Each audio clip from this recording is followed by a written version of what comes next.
Welcome to my YouTube channel. आजकल मैं आपको 12th बोर्ड के केमिस्ट्री का प्रिपरेशन करवा रहा हूं, जो बोर्ड एग्जाम 20 फरवरी को होने वाला है।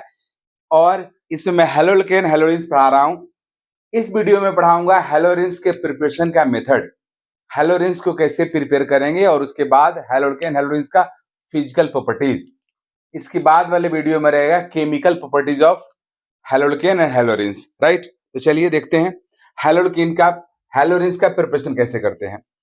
तो हैलोरिन्स के प्रिपरेशन का सबसे पहला मेथड है, वह है हमारा प्रिपरेशन ऑफ हैलोरिन्स भाया बेंजीन डाइज़ोनियम क्लोराइड। यह बहुत इंपॉर्टेंट मेथड है। बेंजीन डाइज़ोनियम क्लोराइड के थ्रू हम लोग हैलोरिन्स कैसे प्रिपेयर करेंगे। इस मेथड में हम लोग करते हैं कि सबसे पहले एनिलीन लेते हैं, एनिलीन, और इस एनिलीन को रिएक्ट करवाते हैं sodium nitrite NaNO2 plus HCl के मिक्सचर से। ये दोनों आपस में रिएक्शन करके नाइट्रस एसिड HNO2 प्रोड्यूस करता है एंड NaCl। एक्चुअली इस रिएक्शन का मेन रिएजेंट, हमारा जो रिएजेंट है वो नाइट्रस एसिड है, मींस HNO2 है, यही है। राइट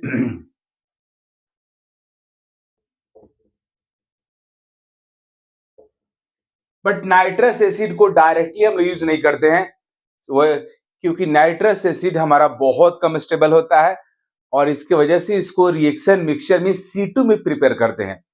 रिएक्शन मिक्सचर में जिस हम लोग ट्यूब में रिएक्शन करवाते हैं, उसी ट्यूब में सोडियम नाइट्राइट और HCl को आपस में मिक्स करके रिएक्ट करवा करके नाइट्रस एसिड प्रोड्यूस करते हैं, और इस नाइट्रस एसिड को यूज करते हैं रिएक्शन में।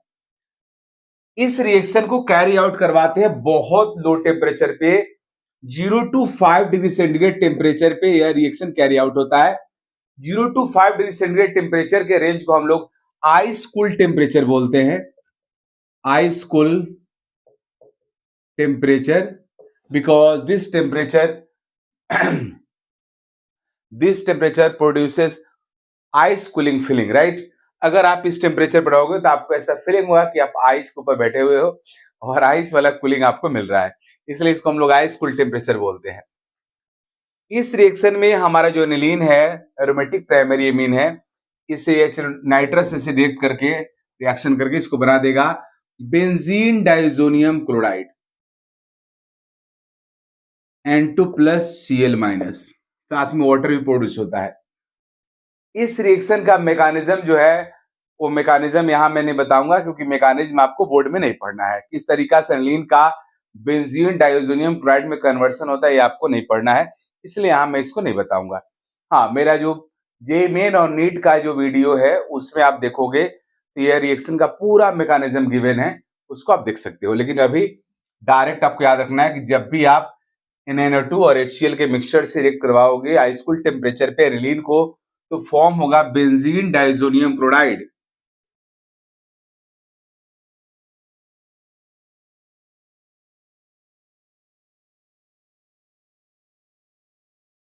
क्लोराइड, और ये है बेंजीन डाइज़ोनियम सॉल्ट भी इसको बोलते हैं। ये डाइज़ोनियम मींस N2 प्लस को हम लोग डाइज़ोनियम कटायन बोलते हैं। N2 प्लस जो हमारा है, ये है डाइज़ोनियम कटायन।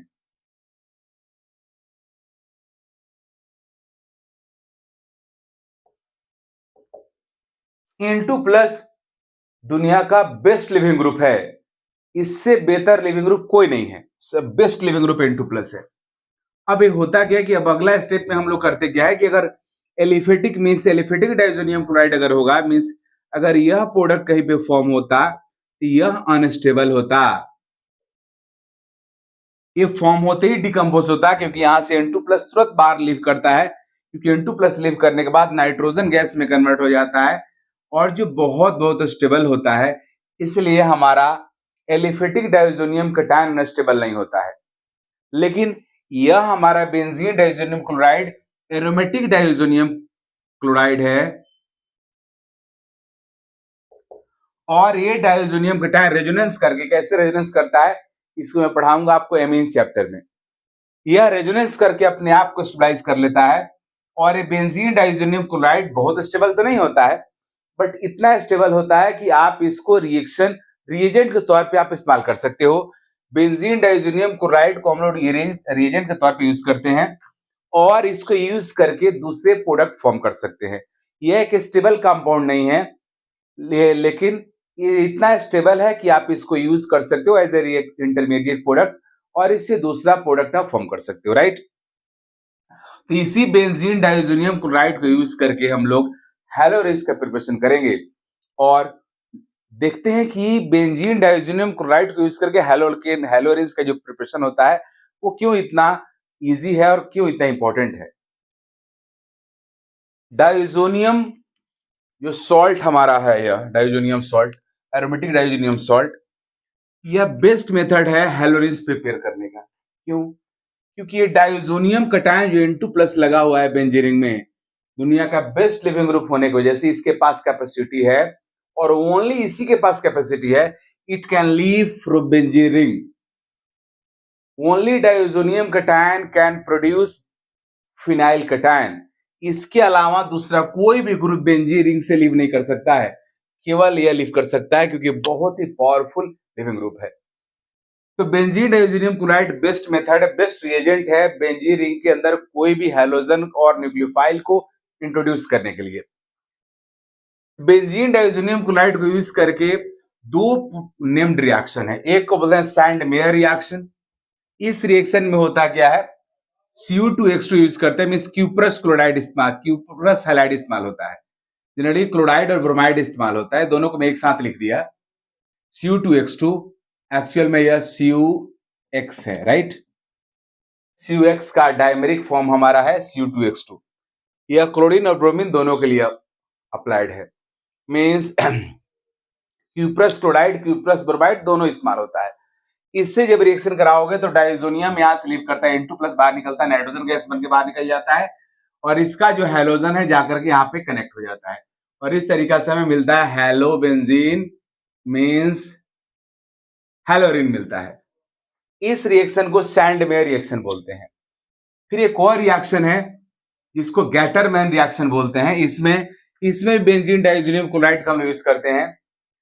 यहाँ पे हम लोग HCl को रिएक्ट करवाते हैं, इससे प्रेजेंस में रखते हैं कॉपर पाउडर। कॉपर पाउडर के प्रेजेंस में जब HCl रिएक्शन कराओगे तो यहाँ बनेगा क्लोरोबेंजीन, मींस यहाँ भी डाइज़ोनियम यहाँ से लीव कर जाता है, नाइट्रोजन गैस बन के बाहर निकल गया और HCl का जो Cl है आकर के यहाँ पे बेंजीन में कनेक्ट हो जाता है, क्लोरोबेंजीन फॉर्म होता है और कॉपर जो यहाँ से निकलता है, कॉपर इस Cl से कंबाइंड होकर क्यूप्रस क्लोराइड प्रोड्यूस कर देता है।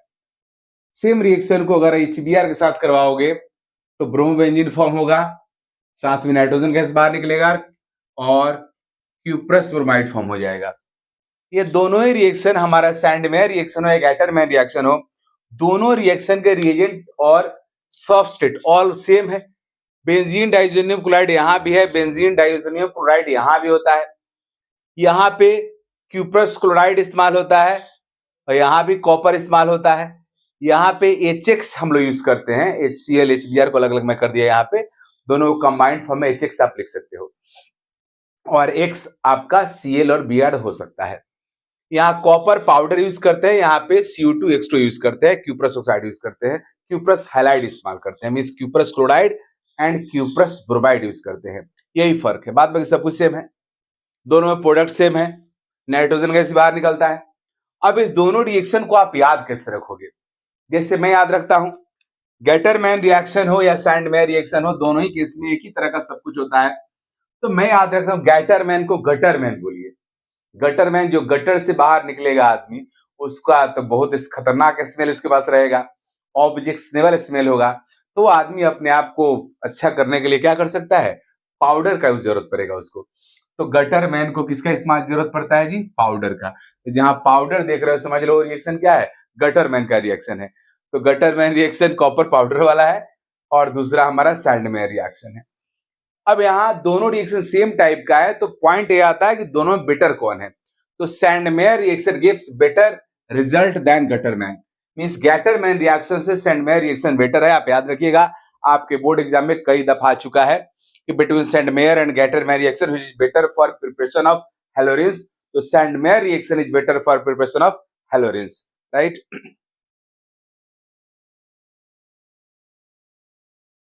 अब फ्लूरोबेंजीन प्रिपेयर करने का क्या मेथड है?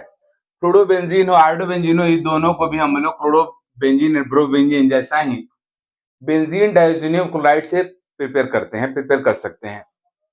अब यहाँ बेंजीन डाइज़ोनियम क्लोराइड को फ्लूरोबोरिक एसिड मींस HBF4 से जब रिएक्ट करवाते हैं हम लोग, तो यहाँ का Cl माइनस यहाँ का H प्लस HCl बन के बाहर निकल जाता है और हमारा N2 प्लस के साथ BF4 माइनस कनेक्ट हो जाता है, जिसको हम बोलते हैं एरीन डाइज़ोनियम फ्लूरोबोरेट बोलते हैं, राइट। अगला स्टेप में जब इसको हीट करते हैं तो BF4 माइनस ब्रेक होता है BF3 में और F माइनस में, F माइनस आकर के यहाँ कनेक्ट हो जाता है और N2 प्लस बाहर निकल जाता है नाइट्रोजन गैस बन के और BF3 बाहर निकल जाता है। तो फ्लूरोबेंजीन बनाने का ये मेथड है। हम लोग बेंजीन डाइज़ोनियम क्लोराइड से फ्लूरोबेंजीन बना सकते हैं। इस रिएक्शन का नाम है bye-Simon reaction, right. Sandmeyer reaction and Gattermann reaction से हम लोग क्लोरोबेंजीन एंड ब्रोमबेंजीन बनाते हैं और फ्लूरोबेंजीन का प्रिपरेशन करते हैं बेंजीन डाइज़ोनियम क्लोराइड से under the name of bye-Simon reaction से, राइट। उसके बाद अगर आयोडोबेंजीन अगर प्रिपेयर करना है तो इसके लिए हमें बेंजीन डाइज़ोनियम क्लोराइड को पोटाशियम आयोडाइड सॉल्यूशन से रिएक्ट करवाना होगा, जिसमें आकर के आयोडीन लग जाता है यहाँ पे और नाइट्रोजन गैस यहाँ भी बाहर निकल गया, यहाँ का Cl माइनस इसका K प्लस KCl बन जाता है। इस तरीका से ऑल हेलोबेंजीन मींस ऑल हेलोरीन्स को आप प्रिपेयर कर सकते हो बेंजीन डाइज़ोनियम क्लोराइड से न्यूक्लियोफिलिक सब्स्टिट्यूशन रिएक्शन करा करके, क्योंकि बेंजीन डाइज़ोनियम क्लोराइड के पास बेस्ट लिविंग ग्रुप होता है, जिसकी वजह से कोई भी न्यूक्लियोफाइल कनेक्ट कर सकते हो उसके अंदर आप। हेलोबेंजीन के प्रिपरेशन का ये भी मेथड है, जब आप बेंजीन के हेलोजिनेशन से प्रिपेयर कर सकते हो। आप बेंजीन को X2 से रिएक्शन अगर आप कराते हो एनहाइड्रस AlCl3 और FeCl3 और Fe के प्रेजेंस में तब भी रिएक्शन हो जाएगा। बेंजीन में अगर कुछ भी कनेक्ट आपको करना है तो उसको इलेक्ट्रोफाइल पहले बनाना होगा। इलेक्ट्रोफाइल जब बन जाएगा तो ऑटोमेटिकली बेंजीन में कनेक्ट हो जाएगा, because benzene ring prefers electrophilic substitution reaction. X2 को बेंजीन में कनेक्ट करने के लिए हम लोग एनहाइड्रस AlCl3 यूज करते हैं। एनहाइड्रस AlCl3 X2 को ब्रेक करके X प्लस में कन्वर्ट कर देता है और X प्लस जाके बेंजीन में कनेक्ट हो जाता है। रिएक्टिविटी ऑर्डर की अगर हम लोग बात करेंगे बेटी, तो F2 जो अल्केन के साथ रिएक्टिविटी ऑर्डर होता है हेलोजन का, वही हेलोबेंजीन के साथ भी होता है। F2 मोस्ट रिएक्टिव होता है, उससे लेस रिएक्टिव Cl2 होता है, उससे कम Br2 होता है, सबसे कम रिएक्टिव I2 होता है।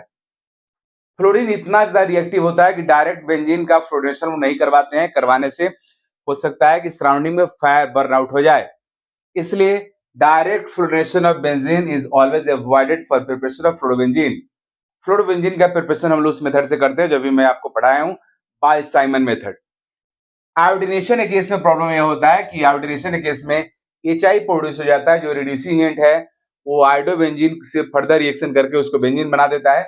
रिएक्शन के रिवर्सिबल नेचर होने की वजह से हम लोग आयोडीनेशन ऑफ बेंजीन भी नहीं करते हैं और आयोडोबेंजीन भी इस मेथड से प्रिपेयर नहीं करते हैं। क्लोरीनेशन और ब्रोमिनेशन हमारा बेस्ट है, इस मेथड से हम लोग क्लोरोबेंजीन ब्रोमबेंजीन का प्रिपरेशन ही करते हैं, राइट। अब यहां पे क्या है, इस रिएक्शन में अगर आप X2 को एक्सेस ले लोगे,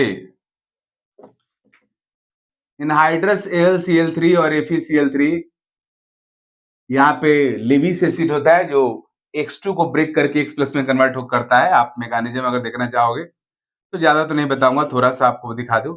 ये हमारा X2 है, इस पे AlCl3 लेविस एसिड है, ये अटैक करता है और X माइनस यहां से बाहर निकाल लेता है। X माइनस बाहर निकाल लेते X प्लस बच गया, इलेक्ट्रोफाइल बच गया। अब यह इलेक्ट्रोफाइल आराम से बेंजीन रिंग में जाए कनेक्ट हो जाता है। लेकिन जब एक्सेस अवर X2 लोगे तो पूरे बेंजीन में जितने भी हाइड्रोजन हैं, all hydrogens of benzene will be replaced by halogen, और इस तरह के कंपाउंड को हम लोग बोलते हैं पर हैलोबेंजीन। जब किसी कंपाउंड के ऑल हाइड्रोजन को रिप्लेस कर देते हैं हैलोजन से तो उस कंपाउंड को पर कहा जाता है। बेंजीन के ऑल हाइड्रोजन को रिप्लेस कर दिया गया है हैलोजन से, तो इस तरह के कंपाउंड को बोला जाता है पर हैलोबेंजीन। इसका नाम है पर हैलोबेंजीन, बेंजीन, राइट। तो आप बेंजीन का डायरेक्टली हैलोजिनेशन करके भी हैलोबेंजीन बना सकते हो, राइट। अब इसमें क्या है कि अगर टॉल्यूइन से अगर करवाना होगा तो उस केस में थोड़ा अलर्ट रहना पड़ेगा, क्योंकि उसमें अदरवाइज रिएक्शन भी हो सकता है और कई बार एग्जाम में आ चुका है। अगर हम लोग टॉल्यूइन यूज करते हैं और टॉल्यूइन को अगर X2 से आप रिएक्ट करवाते हैं एनहाइड्रस Cl3 और FeCl3 और Fe के प्रेजेंस में, AlCl3 FeCl3 दोनों ही लेविस एसिड है जो X2 को ब्रेक करके X प्लस में से इलेक्ट्रोफाइल में कन्वर्ट कर देता है। लेकिन यह काम हमारा Fe भी कर सकता है। कैसे? क्योंकि Fe पहले X2 से रिएक्शन करके FeCl3 प्रोड्यूस करता है और फिर FeCl3 फर्दर लेविस एसिड का काम कर लेता है। और दूसरी बात की जो बेंजीन रिंग में इलेक्ट्रोफिलिक सब्स्टिट्यूशन रिएक्शन होता है, वह इलेक्ट्रोफिलिक सब्स्टिट्यूशन रिएक्शन डार्क में होता है, अंधेरे में होता है, सनलाइट के प्रेजेंस में नहीं होता है। क्योंकि सनलाइट के प्रेजेंस में अगर आप रिएक्शन कराओगे तो इस बार बेंजीन रिंग में मिथाइल लगा हुआ, अल्काइल लगा हुआ है, यहाँ पे अल्काइल के अंदर हैलोजिनेशन हो जाएगा और प्रोडक्ट बदल जाएगा। अगर आप चाहते हो रिंग में हैलोजिनेशन बेंजीन रिंग में, तो एनहाइड्रस AlCl3 और Fe के प्रेजेंस में करना होगा और भी डार्क में, सनलाइट नहीं होना चाहिए। तो यहाँ पे रिंग में हैलोजन कनेक्ट होगा। अब रिंग में CH3 जो हमारा है ऑर्थो पैरा डायरेक्टिंग ग्रुप होता है, क्योंकि हाइपर कंजुगेशन के थ्रू ऑर्थो पैरा पोजीशन पे इलेक्ट्रॉन डेंसिटी इंक्रीज करता है, इसलिए एक बार हैलोजन ऑर्थो पे लगेगा, एक बार पैरा पे लगेगा। पैरा वाला प्रोडक्ट मेजर प्रोडक्ट होता है, क्योंकि पैरा वाला प्रोडक्ट मोर स्टेबल होता है लो स्टैटिक हिंड्रेंस की वजह से। यहाँ पे स्टैटिक हिंड्रेंस हाई होता है। जब आप X2 से रिएक्शन कराओगे यूवी लाइट के प्रेजेंस में, तो साइड पार्ट जो चेन है इसमें हैलोजिनेशन होगा और इसका एक हाइड्रोजन रिप्लेस हो जाएगा हैलोजन से और ये फॉर्म होगा, राइट। तो इस तरीका से आप इसको समझ सकते हो। ये क्वेश्चन कई बार आ चुका है ये रिएक्शन। इसके साथ ही हमारा हैलोरिन्स का प्रिपरेशन खत्म हो गया। अब हम लोग देखने जा रहे हैं हैलोल्केन्स और हैलोरिन्स का फिजिकल प्रॉपर्टीज। इंपॉर्टेंट जो फिजिकल प्रॉपर्टीज हमारा है हैलोरिन्स का, वो ये है बॉइलिंग पॉइंट और मेल्टिंग पॉइंट का डाई हैलोबेंजीन का, एग्जाम में आते रहता है। जैसे हमारा बेंजीन है, तो बेंजीन तो एक नॉन पोलर कंपाउंड है, क्योंकि इसका नेट डाइपोल मोमेंट 0 होगा। आप देख लो, इस बॉन्ड का डाइपोल मोमेंट नीचे होगा कार्बन की तरफ, इस बॉन्ड का भी इधर होगा, इस बॉन्ड का भी इस साइड होगा, इस बॉन्ड का भी डाइपोल मोमेंट इस साइड होगा, इस बॉन्ड का डाइपोल मोमेंट इस साइड होगा, इस बॉन्ड का डाइपोल मोमेंट इस साइड होगा। मींस सभी डाइपोल मोमेंट कार्बन की तरफ होगा, क्योंकि हाइड्रोजन से मोर इलेक्ट्रोनेगेटिव कार्बन है। इस बॉन्ड के डाइपोल मोमेंट को एक कैंसिल करेगा, इसको एक कैंसिल कर देगा, इसको एक कैंसिल कर देगा, और इस तरीके से बेंजीन पे म्यू नेट का वैल्यू 0 हो जाता है और बेंजीन हमारा बन जाता है नॉन पोलर, राइट। लेकिन जैसे ही बेंजीन में एक हैलोजन कनेक्ट कर देते हो आप, हैलोजन कनेक्ट करते ही हमारा बेंजीन पोलर हो जाता है, क्योंकि इस ये जो बॉन्ड है, इस बॉन्ड का डाइपोल मोमेंट ऊपर होगा और इस बॉन्ड का डाइपोल मोमेंट भी ऊपर होगा, इसलिए नेट डाइपोल मोमेंट हैलोजन की तरफ हो जाएगा और मोलिक्यूल का म्यू नेट का जो वैल्यू है वो इस बार 0 नहीं होगा, नॉन जीरो होगा और कंपाउंड पोलर हो जाता है। अब यहां हमें मेल्टिंग पॉइंट बॉइलिंग पॉइंट निकालना है डाई हैलोबेंजीन्स का। ऑर्थो डाई हैलोबेंजीन, दूसरा है para dihalobenzene, sorry meta dihalobenzene, और तीसरा है पैरा डाई हैलोबेंजीन। इन तीनों का हमें मेल्टिंग पॉइंट निकालना है, फर्स्ट सेकंड थर्ड। अब मेल्टिंग पॉइंट बॉइलिंग पॉइंट दोनों का ऑर्डर में पता करना है, एग्जाम में रेगुलरली आता है। बॉइलिंग पॉइंट जो होता है, मेल्टिंग पॉइंट और बॉइलिंग पॉइंट दोनों ही हमारा इंटरमोलिकुलर फोर्स पे डिपेंड करता है। इंटरमोलिकुलर फोर्स जितना स्ट्रांग होगा एमपीवीपी उतना ही हाई होगा। बट इंटरमोलिकुलर फोर्स हमारा है वेंडरवाल फोर्स है, वेंडरवाल फोर्स डिपेंड करता है मोलिकुलर वेट पे, और तीनों का मोलिकुलर फॉर्मूला सेम है तो मोलिकुलर वेट भी सेम होगा।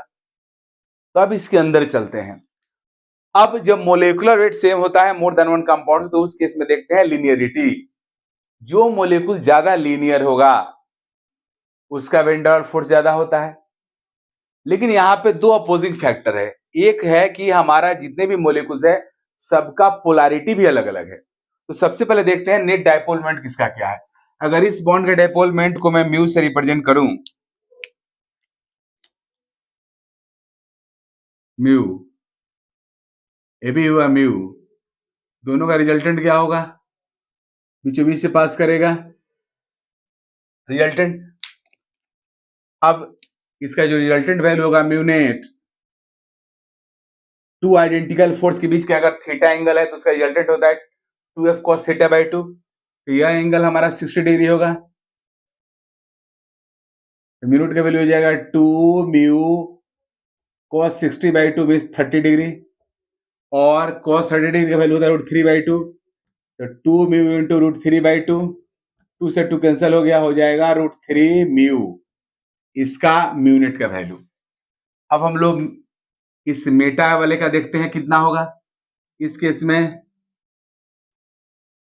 दोनों के बीच का एंगल 120 डिग्री है, इनका म्यू नेट वैल्यू बीचों बीच से पास, म्यू नेट बीच से पास करेगा, इस म्यू नेट का वैल्यू क्या होगा 2 mu cos 120/2 means cos 60, cos 60 degree half होता है, तो 2 म्यू इंटू हाफ, 2 हो गया साफ मीन्स क्या आ गया म्यू आ गया। इसका क्लियरली इसका ऊपर इसका नीचे, तो म्यू नेट का वैल्यू क्या होगा 0 हो जाएगा। तो आप देख रहे हो ऑर्थो मेटा पैरा में पैरा का म्यू नेट 0 है, मीन्स सबसे कम पोलर पैरा मीन्स पैरा वाला नन पोलर है, पैरा डाई हेलोबेंजीन नन पोलर है और ये दोनों पोलर है, लेकिन इसमें सबसे ज्यादा पोलैरिटी है फर्स्ट वाले का, ऑर्थो डाई हेलो का। तो बॉइलिंग पॉइंट जो हमारा होता है, अगर मोलेकुलर सेम है तब बॉइलिंग पॉइंट डोमिनेटली डिपेंड करता है पोलैरिटी ऑफ मोलेकुल पे। जो मोलेकुल ज्यादा पोलर होगा उसका इंटरमोलेकुलर फोर्स स्ट्रांग होगा और उसका बॉइलिंग पॉइंट ज्यादा होगा। तो उसके अकॉर्डिंग सबसे ज्यादा बीपी अगर बात करेंगे हम लोग बीपी, तो बीपी हाईएस्ट होगा हमारा किसका, फर्स्ट का, राइट। अब सेकेंड और थर्ड की बात करते हैं। हाँ, उस तरह से फिर एमपी का भी देखते हैं।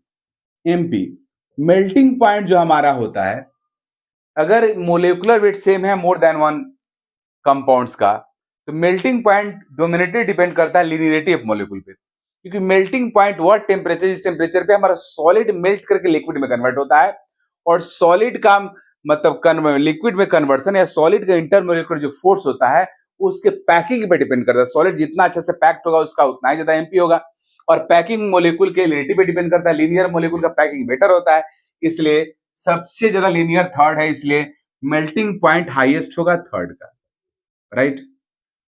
अब देखते हैं इसके बाद क्या होता है। हमारा जो सेकेंड मोलेकुल है उसका पोलैरिटी थर्ड वाले से ज्यादा है, लेकिन चूंकि थर्ड वाला ज्यादा लीनियर है तो लीनियरिटी मायने करता है, लीनियर मोलेकुल का भी वेन डाउन फोर्स ज्यादा होता है। तो दोनों फैक्टर के बेसिस पे हमारा थर्ड वाले का मेल्टिंग बॉइलिंग पॉइंट भी सेकेंड वाले से स्लाइटली ज्यादा हो जाता है, राइट।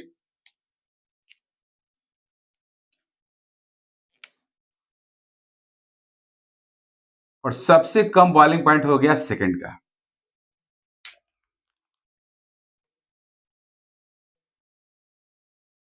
अब मेल्टिंग पॉइंट हाईएस्ट हो गया थर्ड का, लेकिन सेकेंड और फर्स्ट में से कोई लीनियर नहीं है।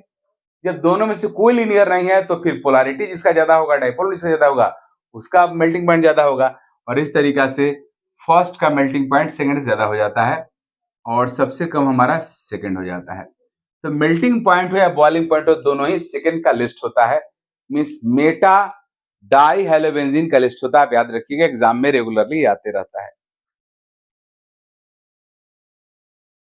हैलोल्केन का सोल्युबिलिटी बहुत हिट टॉपिक है, यह एग्जाम से बोर्ड एग्जाम में रेगुलरली आता है। सोल्युबिलिटी के बारे में क्या है, सोल्युबिलिटी में इसका कॉन्सेप्ट यह है कि हैलोल्केन एक पोलर कंपाउंड है and we know like dissolves like. एक पोलर कंपाउंड को पोलर सॉल्वेंट वाटर में सोल्युबल होना चाहिए, बट हमारा हैलोल्केन वाटर में बहुत कम सोल्युबल होता है। इनफैक्ट हैलोल्केन वाटर में पार्शियली सोल्युबल होता है और इनसोल्युबल हो जाता है। अब ऐसा क्यों होता है, इसके पीछे रीजन यह है कि हैलोल्केन पोलर जरूर होता है, डेल नेगेटिव या डेल पॉजिटिव। अब ये हैलोल्केन हमारा, और यहाँ पे ये वाटर है,